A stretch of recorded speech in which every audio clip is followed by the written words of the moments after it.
ಇದರಲ್ಲಿ ಭಾಳ ವರ್ಷಗಳಿಂದ ಇವ್ರ ನಡುವೆ ಸ್ವಲ್ಪ ವೈಮನಸ್ಸಿದ್ದದ್ದು ನಮ್ಮ ಸದ್ಯದ ತನಿಖೆಯಲ್ಲಿ ಗೊತ್ತಾಗಿದೆ. ಮತ್ತು ಯಾರು ಇವನು ಒಡಿಸ್ಕೊಂಡಿದ್ದಾನೆ ವಿನಾಯಕ್ ಅಂತ, ಸೊ ಅವನು ರಿಲಯನ್ಸಲ್ಲಿ ಫೀಲ್ಡ್ ಮ್ಯಾನೇಜರ್ ಆಗಿ ಕೆಲಸ ಮಾಡ್ತಾನೆ, ರಿಲಯನ್ಸು ರಿಲೇಟೆಡ್ ಒಂದು ಎಸ್ಟಾಬ್ಲಿಷ್ಮೆಂಟಲ್ಲಿ. ಮತ್ತು ಈ ಆರೋಪಿ ಪೃಥ್ವಿರಾಜ್ ಏನಿದ್ದಾನೆ ಅವನು ಹೈನುಗಾರಿಕೆ ಮಾಡ್ಕೋತಾ ಇರ್ತಾನೆ.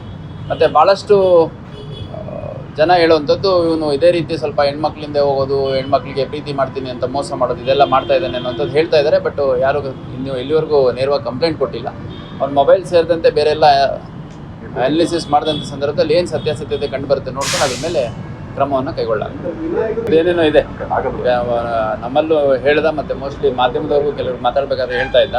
ಮತ್ತು ಅವನ ಹೆಂಡತಿ ಹೇಳ್ತಾಳೆ, ವಿನಾಯಕ್ ಹೆಂಡತಿ ಆ್ಯಕ್ಚುಲಿ ಇವಾಗ ಯಾರು ಹುಡುಗಿ ಇದ್ದಾಳೆ ಆ ಹುಡುಗಿಗೆ ಇವನೇ ಫಸ್ಟು ಪ್ರೀತಿ ಮಾಡ್ತಾ ಇದ್ದ, ಆ ಹುಡುಗಿನೇ ಮದುವೆ ಆಗಬೇಕಿತ್ತು. ಆ ಮಧ್ಯದಲ್ಲಿ ಆ ಹುಡುಗಿ ಬೇಡ ಅಂತ ಹೇಳಿದ್ಲು ಅಂತಂದು ಅವ್ರ ಅಕ್ಕನ ಮದುವೆ ಆದ. ನಂತರದಲ್ಲಿ ಆ ಹುಡುಗಿ ಮತ್ತು ಒಂದು ಪೃಥ್ವಿ ಅನ್ನೋರೇನಿದ್ದಾರೆ ಅವರು ಪರಸ್ಪರ ಹತ್ತಿರ ಆಗ್ತಿದ್ದು ನೋಡಿ ಒಂದು ಸಹಿಸಿಲ್ಲ ಅನ್ನೋಂಥದ್ದು ಒಂದು ಆ್ಯಂಗಲ್ ಹೇಳ್ತಾರೆ. ಹಂಗಿದ್ರೆ ಯಾರಾದರೂ ಗುರು ಹಿರಿಯರಿದ್ದರೆ ಅವ್ರ ಕುಟುಂಬದಲ್ಲಿ ಯಾರು ದೊಡ್ಡವರು ಇರ್ತಾರೋ ಅವ್ರ ಹತ್ರ ಸಾರ್ಟ್ ಔಟ್ ಮಾಡ್ಕೋಬೇಕು. ಅದು ಬಿಟ್ಟು ಫೋರ್ಸಿಬ್ಲಿ ಕರ್ಕೊಂಡು ಹೋಗಿ ಜನ ಸೇರಿಸ್ಕೊಂಡು ಹಲ್ಲೆ ಮಾಡೋದು ಇದೆಲ್ಲ ಒಪ್ಲಿಕ್ಕೆ ಆಗಲ್ಲ. ಮತ್ತು ಈ ಥರದ್ದು ಆಗಲಿಕ್ಕೂ ಯಾವುದೇ ಕಾರಣಕ್ಕೆ ಆಗಬಾರ್ದು. ಸೊ ಅಗತ್ಯ ಕಾನೂನು ಕ್ರಮ ಈ ಪ್ರಕರಣದಲ್ಲಿ ತೊಗೊತಾ ಇದ್ದೀವಿ. ಈ ಥರದ್ದು ಎಲ್ಲಾದರೂ ನಡೀತಾ ಇದೆ ಅಂತಂದಾಗ ತಮ್ಮಲ್ಲೇ ಸಾರ್ಟ್ ಔಟ್ ಆಗಿಲ್ಲ ಅಂದರೆ ಪೊಲೀಸ್ ಠಾಣೆ ಬಂದುಬಿಟ್ಟು ಸಾರ್ಟ್ ಔಟ್ ಮಾಡ್ಕೋಬೇಕು ಅಂತ ನಾನು ಈ ಸಂದರ್ಭದಲ್ಲಿ ಹೇಳಿಕ್ಕೆ ಇಷ್ಟಪಡ್ತೀನಿ.